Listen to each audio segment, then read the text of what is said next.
Hey everyone, hello. So, today we're diving into the latest legal drama surrounding rapper Tekashi 6ix9ine, a real name David Hernandez, who has been placed on house arrest following yet another probation violation involving assault. This is far from the first time he's run into trouble with the courts, and the stakes seem to be growing. So on September 25th, 2025, Tekashi appeared in federal court in Manhattan, New York, where it was revealed he had violated the terms of his supervised release by taking part in an assault at a Florida mall. The altercation allegedly occurred in Palm Beach County in Florida in August 2025. According to prosecutors, 6ix9ine and associate knocked a man to the ground and then kicked and punched him. The fight apparently halted when they realized the victim was armed, and they fled the scene. The motivation, prosecutors say, was that the victim taunting 6ix9ine by calling him a snitch. And reference to his testimony against gang members years earlier. During court proceedings, 6ix9ine acknowledged the wrongdoings, stating, "Me and another individual hit a person, and I was wrong." The judge ordered that Tekashi be placed under house arrest with an electronic ankle monitor.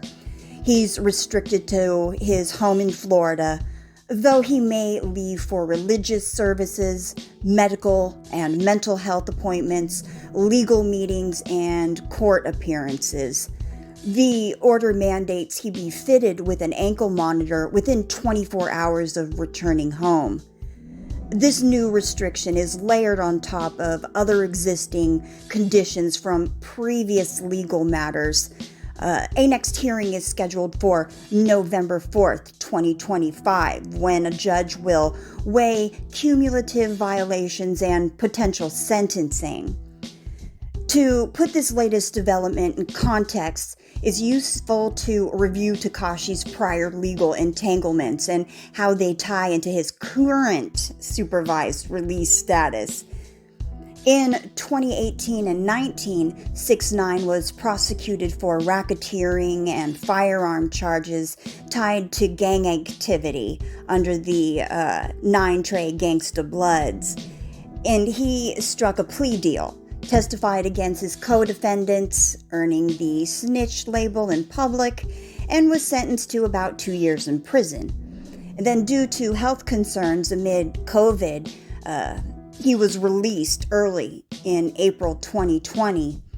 And then following his federal term, Tekashi's release was subject to strict conditions. Over the years, he has repeatedly clashed with those restrictions. In November 2025, he was sentenced to 45 days in federal prison for multiple violations, missing drug tests, unsupervised travel, and possession of methamphetamines. And then earlier in 2025, a raid at his Florida home turned up MDMA and cocaine. He later pleaded guilty to those drug charges, which themselves counted as supervised release violations. These violations were factored into court decisions and warnings from Judge Paul A. Engelmeyer, who told him that further misconduct would trigger severe penalties, up to 5 years in prison for a new violation. And throughout this latest assault becomes yet another mark in a long and troubled trajectory of noncompliance. Because this is not his first violation, the consequences could be significant.